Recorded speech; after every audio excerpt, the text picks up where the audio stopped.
Respeitar a autonomia e manter a independência dessa pessoa mais velha é uma obrigação nossa como sociedade. Não só como autonomia e independência, mas pensar no conforto, na segurança e na proteção das pessoas nas suas funções de vida.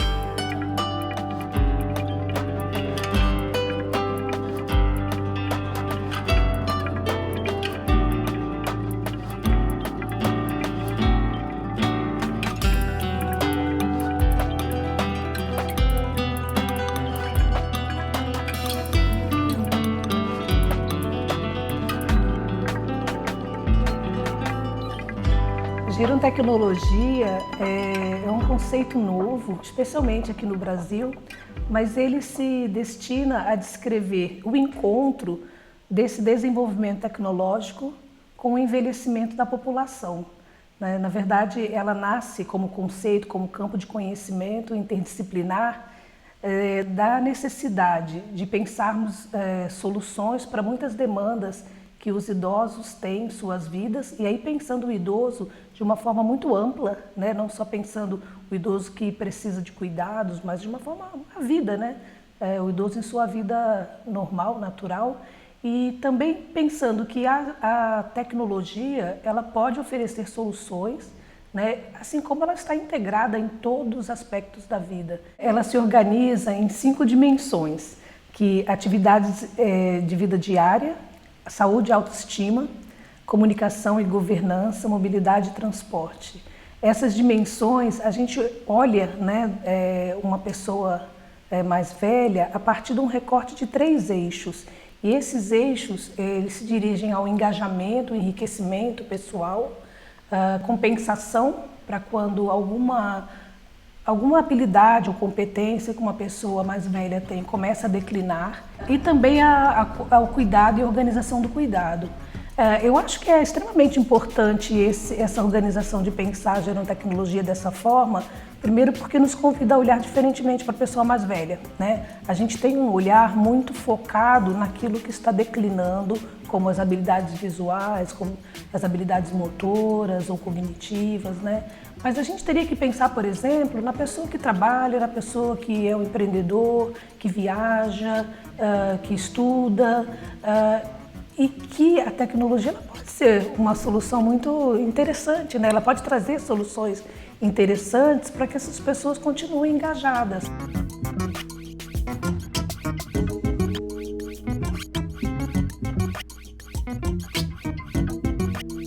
Hoje, um idoso, para ele atravessar um sinal da rua, não só o idoso, mas pensando também uma pessoa que tem uma mobilidade reduzida, se ela tiver uns 2, 3 segundos a mais no sinal antes dele fechar, ela vai atravessar melhor, né, e vai estar mais segura por isso. Então, se a gente tivesse um botão, né, ou passasse um cartão que identificasse que você é idoso, ou você precisa que aquele sinal demore um pouco mais, você possa apertá-lo, ele vai te permitir fazer isso com mais segurança e tranquilidade, né? Então, assim, isso não é nada muito difícil para fazer. A gente tem desenvolvimento tecnológico para isso, né? E a gente tem as necessidades da pessoa. Então, a gerontecnologia, ela pensa em fazermos olhar para as demandas das pessoas mais velhas e aplicar soluções tecnológicas que possam fazer a vida possível, melhor. Então, a gente está falando de um conhecimento que se aplica diretamente à vida, porque ele compreende as necessidades de uma pessoa idosa e traz esse conhecimento nesse casamento para que ele entregue soluções que possam deixar a vida da pessoa mais velha mais fácil, mais confortável, mais funcional e mais segura. Então, a ideia da gerontecnologia ela é essa, né? de emprestar conhecimentos de muitas disciplinas diferentes para entregar à sociedade envelhecimento, né? A gente pensa a tecnologia como uma tecnologia aplicada a uma sociedade em envelhecimento.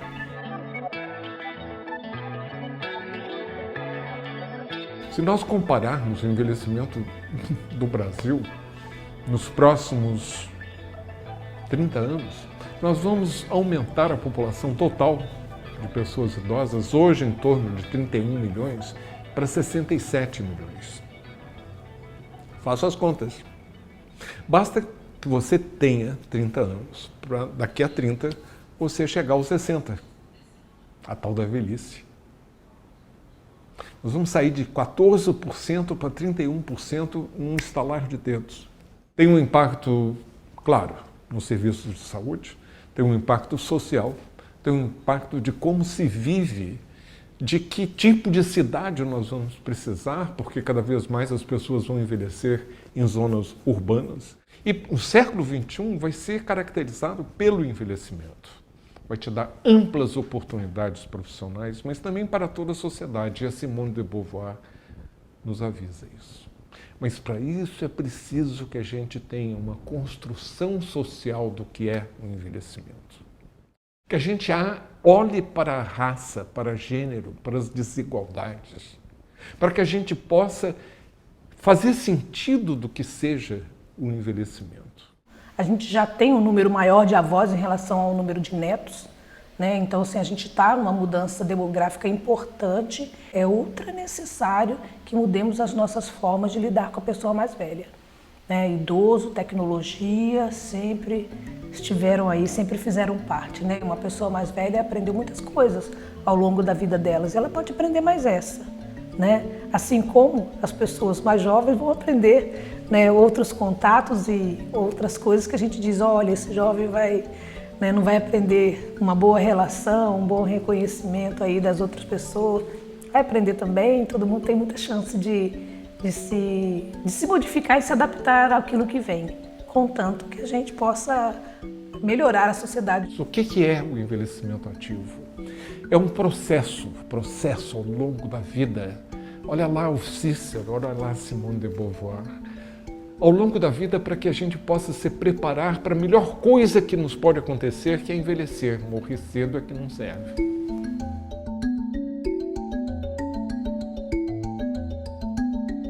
Aprender a aprender ao longo da vida, com toda a explosão da tecnologia, das novidades que estão aí o tempo todo. É preciso acumular mais conhecimento, sempre, ou você vai ficar redundante. Ao longo desse século XXI, ainda mais, só se pode prever que a tecnologia vai dar saltos quânticos. Com saúde e com conhecimento, você vai poder participar da sociedade. Mas é para isso importante que a gente lute pelos nossos direitos, ou vão nos passar para trás.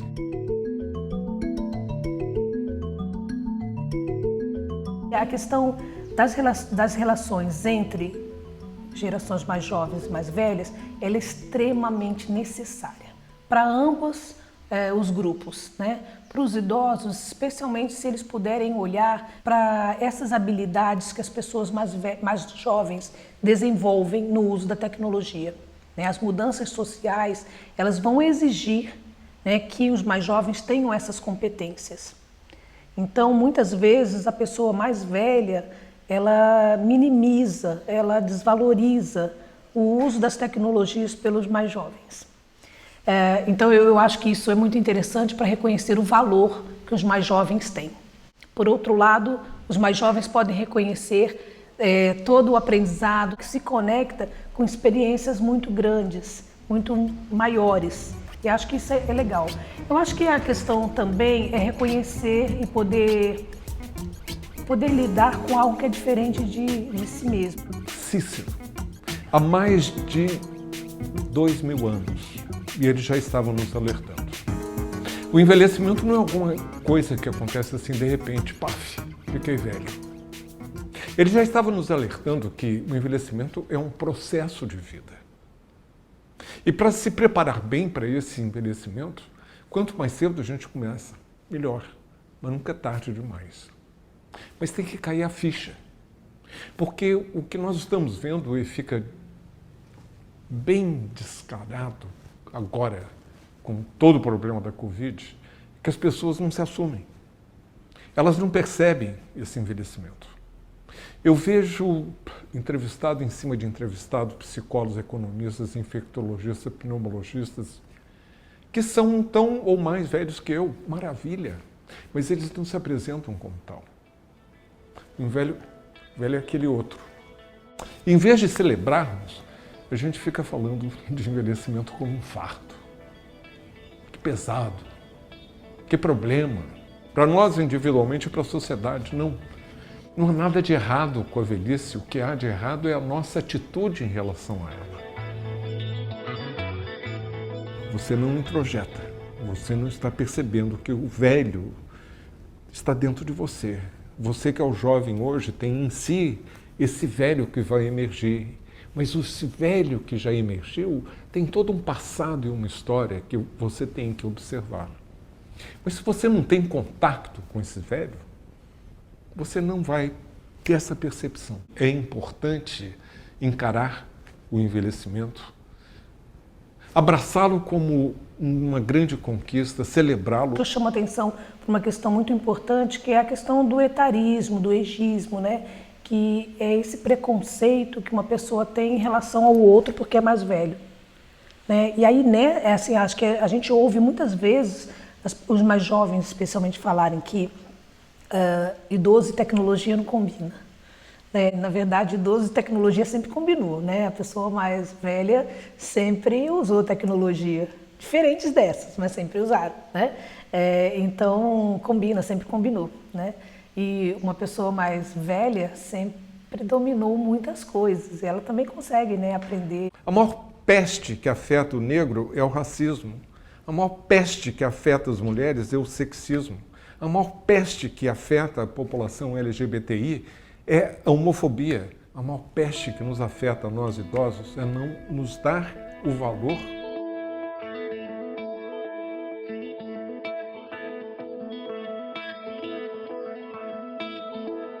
Especialmente os idosos mais velhos é que têm um pouco mais de dificuldade. Essas faixas de 60, 70 anos, eles estão sendo mais integrados. Mas eu gostaria que a gente pensasse que a maior parte hoje dos serviços, dos serviços que são de registro, de consultas, são feitos digitalmente. Né? Então, quando a gente coloca um sujeito que não consegue operar um sistema, porque o sistema não é amigável, a gente coloca essa pessoa destituída de um direito. Então, assim, o letramento digital, ele é uma questão de cidadania. Se você pensar que as pessoas têm acesso e elas podem consultar informações, elas possam refletir sobre elas, elas possam ter o tempo suficiente para análise e voltar de novo naquela informação, conectar aquela informação com outras, ela vai ter um poder muito diferente. E ela também, esse poder, ele também é de impulsionar o que está no entorno.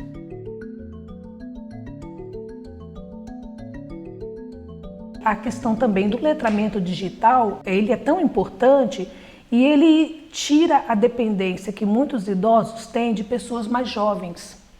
Isso é importante. Se a gente pensar, por exemplo, uma pessoa que vai até um caixa eletrônico e ela carrega um familiar com ela não faz isso só por segurança. Ela faz isso também porque ela não sabe operar a máquina. Porque a máquina está programada em 3, 5 segundos recolher aquela tela. Antes que a pessoa pudesse pensar, escolher se ela quer ver o saldo, um extrato ou fazer algum outro tipo de operação. Então, eu fico pensando qual é a responsabilidade que um banco tem sobre o usuário de um sistema dele. É grande a responsabilidade que ele tem sobre aquele que não sabe operar um sistema que ele coloca, mas assim, no final das contas, fica sobre o sujeito mais velho o fato dele não saber operar, como se a dificuldade fosse dele, sendo que um sistema que recolhe uma tela sem nem que eu conseguisse ler toda a tela, não dá para dizer que isso é culpa de uma pessoa idosa, né? Então, fica imaginando que o letramento, ele encurtaria isso. Ele possibilitaria que uma pessoa acessasse seu banco de casa ou que ele fosse até o caixa eletrônico e chegasse lá e tomasse as decisões sem que alguém tivesse que olhar quanto ele tem na conta, sem ter que ele aparecer como uma pessoa que precisa de ajuda para que alguém saia lá do outro lado da porta de vidro e ajude aquela pessoa como se fosse uma pessoa sem habilidades. Né? Então, o que a gente está falando aqui é desse lugar que a sociedade coloca o sujeito idoso. não como uma pessoa independente, não como uma pessoa capaz de continuar a sua vida, apesar das mudanças das suas habilidades. A gente está falando que a gente tem tecnologias para deixar tudo funcionando melhor, mas que isso perpassa a sensibilização das outras pessoas, de toda a sociedade, né? E também para olhar quais são as mudanças que essa pessoa atravessa e que ela precisa ser contemplada nisso. Outra questão é o fato da gente poder ter acesso à internet e acesso a esse conhecimento como forma de emancipação. Eu acho que isso é algo que a gente precisa colocar em conta.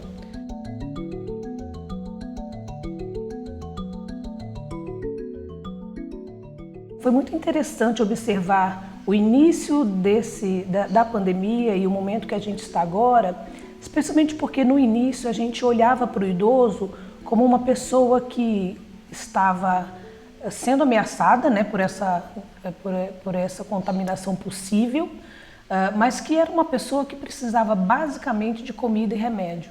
E ao longo da pandemia a gente foi observando que outras necessidades essas pessoas tinham, especialmente de comunicação, né? As pessoas idosas passando por momentos de solidão, de isolamento social.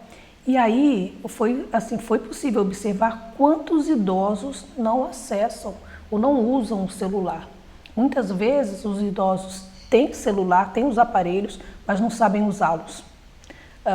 Outros não têm uma internet que permita um bom uso, né, de tudo que a internet oferece. E isso não é só uma questão dos idosos, né? A gente sabe que os idosos são muito afetados por isso, especialmente porque esse grupo etário é o grupo que está na transição entre esse conhecimento analógico com esse conhecimento mais digital. Eu vejo hoje, nesse momento de pandemia, por exemplo, uma pessoa que tinha o hábito de visitar centros históricos, museus, assistir shows, se ela tiver as habilidades para uso das tecnologias digitais, ela vai usar, ela vai entrar e vai assistir uma live, vai fazer uma visita a um museu virtual, né, de modo virtual, remoto, ou vai aprender, né, um novo idioma, um instrumento, utilizando a tecnologia. Então a ideia de tecnologia é essa que se integra à vida de uma pessoa e melhora a vida de alguma forma.